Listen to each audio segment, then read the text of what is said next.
حق حلال جو حصہ بنتا ہے رشتہ داروں کا، جو کہ باہر سے غریب غربا جو آپ سے گوشت کو لینے کے لیے آتے ہیں، ان کو بھی دیں اور اپنے عزیز اور قربا کو بھی دیں. اس طرح آپ کو معاشرتی فائدے بھی حاصل ہوں گے اور آپ کو روحانی بھی، کیونکہ دراصل جو اسلام ہے وہ صرف اور صرف عیسائی مذہب کی طرح روحانیت کو پھیلانے نہیں آیا. کیونکہ عیسائیوں میں یہ تھا کہ وہ جاتے تھے غار میں بیٹھ جاتے تھے اور صدیوں تک چلا کاٹتے تھے. تو اس طرح اللہ رب العزت نے جب اسلام کو پسند کیا اپنے انسانوں کے لیے، تو انہوں نے ہر ایک چیز کو اپنے نظر میں رکھ کے اسلام کو بنایا. یعنی کہ جو یہودی ہیں وہ صرف اپنے بازو دھوتے ہیں وضو کرنے کے لیے، لیکن ہمیں وہ بازو کے ساتھ ساتھ منہ دھونے کا بھی، ٹھیک ہے، مسح کرنے کا بھی، اور بھی جو 4-5 چیزیں جو پچھلی نسلوں میں موجود تھی وہ ساری ہمیں دے دی گئیں، کیونکہ ہم آخری امت ہیں. ہم پر دین ختم ہو چکا ہے، ہم پر دین مکمل ہو چکا ہے. تو اسلام دراصل جو ہے وہ معاشرے میں فروغ دیتا ہے، معاشرے کو کہتا ہے کہ معاشرے کو ساتھ لے کر چلو. معجزات موجود ہیں، اسلام میں بھی موجود ہیں، ہمارے ارد گرد بھی موجود ہیں، لیکن دراصل جو عید قرباں ہے وہ معاشرے میں آپ کی اچھی امیج، آپ کے تعلقات کو اچھا کرنے کے لیے، اور دوستوں کے ساتھ جو کہ آپ کی ہو سکتا ہے آپ کے ساتھ ناراض ہو، یا آپ کے رشتہ داروں میں کوئی بندہ جو ہے آپ اس کے ساتھ ناراض ہیں، تو آپ عید کے دن اس کے پاس جاتے ہیں، اس سے ملتے ہیں، اسے اپنی قربانی کا گوشت دیتے ہیں، اور اس طرح اللہ رب العزت کے حکم سے عید قرباں ہمارے لیے رحمت اور نعمت کا ذریعہ بن جاتی ہے. تو جی ناظرین، آپ نے ان کے نالج کو دیکھا. تو ایک یونیورسٹی کے اسٹوڈنٹس ہیں، تو ان کے پاس جو نالج ہے وہ اسلام سے ریلیٹڈ بہت زیادہ ہے. تو حضرت ابراہیم علیہ السلام نے اللہ تعالیٰ کی خوشنودی حاصل کی، جس طریقے سے کی وہ آپ کو بتایا گیا کہ انہوں نے ایک خواب دیکھا تھا جس میں دیکھا گیا کہ وہ حضرت اسماعیل علیہ السلام جو ان کے اپنے بہت ہی پیارے لاڈلے اور جان سے بھی زیادہ عزیز بیٹے تھے، ان کو ذبح کر رہے ہیں. تو جب انہوں نے حضرت اسماعیل علیہ السلام سے پوچھا اور اس بات کا ذکر کیا، تو انہوں نے بولا کہ ابو جی آپ نے جو خواب دیکھا ہے اس کی آپ تکمیل کریں، اس کو پورا کریں. تو اللہ تعالیٰ نے حضرت جیسے ہی انہوں نے چھری پکڑی اور زور سے چلائی، تو حضرت جبرائیل علیہ السلام کو بھیجا گیا کہ انہوں نے حضرت اسماعیل علیہ السلام کی جگہ پہ دمبا رکھ دیا. تو وہ جو چھری تھی وہ حضرت اسماعیل علیہ السلام کی بجائے دمبے پہ چلی. تو وہی جو سنت ہے ہم مسلمان آج تک اس پہ پیرامل ہیں.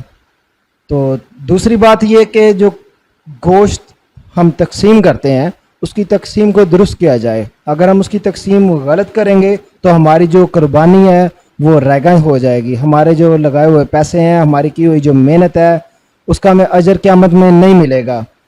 جیسا گوشت آپ خود کھانا پسند کرتے ہو ویسے ہی گوشت اپنے رشتہ داروں میں، غربا میں، یتیموں میں، مسکینوں میں، بیوہ عورتوں میں تقسیم کریں.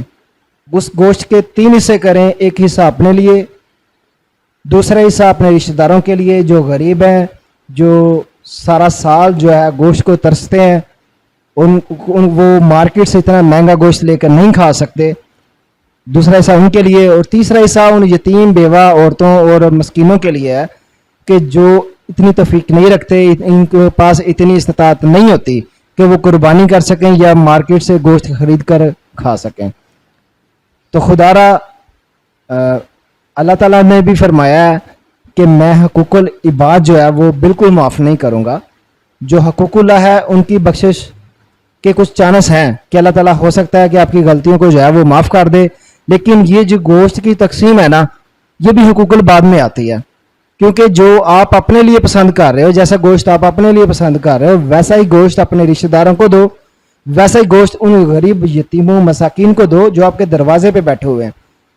جو آپ کے دروازے پہ آ گئے ہیں جولی پھیلا کر، شاپر لے کر، ہاتھ پھیلا کر، اگر وہ اتنی استطاعت رکھتے ہوتے تو آپ کے در پہ نہیں آتے. جو اللہ تعالیٰ نے آپ کو دیا ہے وہ ان کے صدقے کا دیا ہے، آپ اپنی طرف سے ان کو کچھ نہیں دے رہے. اگر اللہ تعالیٰ آپ کو عطا نہ کرتا تو آپ ان کو کبھی بھی نہ دے پاتے. تو خدا را میری ریکویسٹ ہے ان تمام مسلمان بھائیوں سے کہ اپنی قربانی کو رائے گاہ ہونے سے بچائیں. تو ان سے جانتے ہیں کہ اکثر انہوں نے دیکھا ہوگا کہ باہر مانگنے والوں کی تعداد زیادہ ہوتی ہے اور قربانی کا گوشت جو ہے جو تقسیم غربا کے لیے کی جاتی ہے وہ ختم ہو جاتا ہے. اگر آپ کے پاس استطاعت ہے کہ آپ اور قربانی کر کے اپنے لیے گوشت لے سکتے ہیں تو ان کے لیے کیا حکم ہے؟ جی بتائیے گا. دراصل اس میں جو ہے نا نہیں بھائی، اس میں 2 سے 3 چیزوں کا آپ کو جو ہے نا خیال رکھنا پڑ سکتا ہے. کہ پہلے تو آپ اتنے لوگوں کو دعوت ہی نہ دے کہ جتنا آپ کو پتہ ہے کہ آپ نہیں کر سکتے. ٹھیک ہے، جیسے آپ دیکھتے ہیں کہ 4 سے 5 دوستوں کو دعوت دے دی، اور جیسے ہی آپ نے ان کو دعوت پر بلایا تو آپ کو پتہ چلا کہ آپ کے پاس اتنا بجٹ ہی موجود نہیں ہے.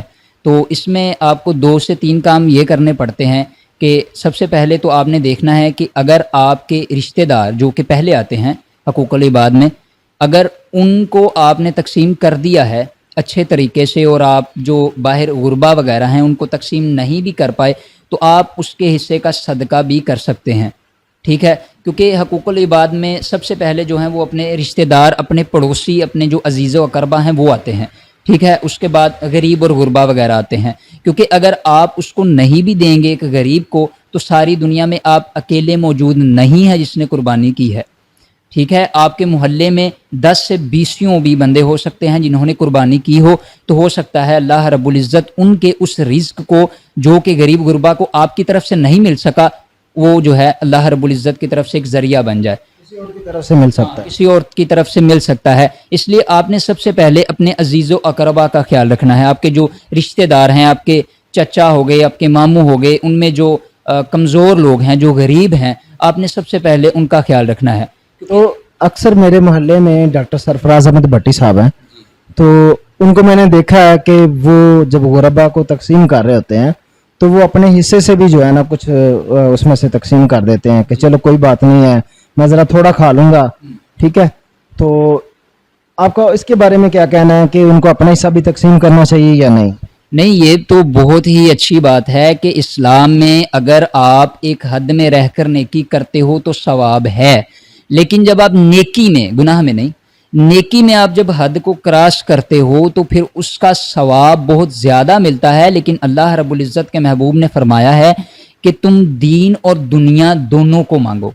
ٹھیک ہے، کیونکہ انہوں نے دعا جو ہے نا ہمیں دعا سکھائی ہے کہ آپ نے جب بھی دعا کرنی ہے تو وہ آپ نے دین اور دنیا یعنی کہ آخرت کی بھی دعا کرنی ہے، اور آپ نے جو ہے دنیا کے بھی اچھے مال کی، اچھے رزق کی دعا کرنی ہے. ربنا آتنا فی الدنیا حسنۃ وفی الآخرۃ حسنۃ وقنا عذاب النار.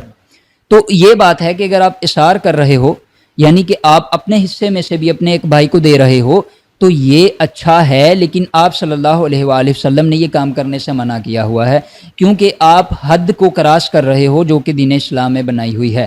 اثار کرنا اچھی بات ہے، ٹھیک ہے، اثار میں آپ ایک دوسرے کے ساتھ مقابلہ کرتے ہو اگر نیکی میں تو یہ اچھی بات ہے، لیکن آپ صلی اللہ علیہ وآلہ وسلم نے اس کو کرنے سے منع کیا ہوا ہے، کیونکہ اس طرح آپ اپنے اوپر جو بوجھ ڈال رہے ہو وہ آگے جا کر آپ کو مشکل میں ڈال سکتا ہے. ٹھیک ہے، اس کا مطلب اسی طرح ہے جیسے کہ آپ قرآن مجید کو پڑھتے ہو اور آپ کو پتہ بھی ہے کہ آپ کو وضو کی ضرورت نہیں ہے، لیکن آپ بار بار وضو کرتے ہو. آپ نے 5 لفظ بھی پڑھنے ہیں قرآن مجید کے تو آپ کو وضو کرنا پڑ رہا ہے، کیونکہ آپ کو لگتا ہے کہ وضو کرنے کے بنا آپ قرآن مجید نہیں پڑھ سکتے. لیکن آپ صلی اللہ علیہ وآلہ وسلم نے منع کیا ہے اس چیز سے. آپ نے کہا ہے کہ اگر میری بات مانو تو پھر وضو کر لو، وگرنہ وضو کا شرط نہیں ہے کہ تم قرآن مجید پڑھنا چاہو اور تمہیں وضو ہی کرنا ضروری ہے. تو اسی طرح اگر آپ کے محلے میں یا دوسرے لوگ جو ہیں وہ اثار میں یعنی کہ نیکی کرنے میں پہل کرتے ہیں تو یہ اچھی بات ہے، لیکن ان کو خیال رکھنا چاہیے کہ وہ اس چیز کو اتنی حد تک رکھیں جتنی کہ وہ برداشت کر سکتے ہیں. جی ناظرین، میری ریکویسٹ ہے ان تمام مسلمان بھائیوں سے کہ جنہوں نے قربانی کی ہے اپنی قربانی کی جو تقسیم ہے اس کو بالکل درست کریں، اور آپ سے جتنی توفیق ہو سکتی ہے اتنے ہی اپنے مسلمان ان بھائی جو کہ غریب یتیم ہیں، مساکین ہیں اور جو قربانی کی استطاعت نہیں رکھتے ان کے ساتھ اچھا تعاون فرمائیں. اللہ تعالی ہمیں اور آپ کو تمام اہل اسلام کو ایک دوسرے کی مدد کرنے کی توفیق عطا فرمائے. اور اسی کے ساتھ اجازت دیجیے اپنے میزبان میاں نیب احمد کو. پاکستان اردو پوائنٹ. خدا حافظ.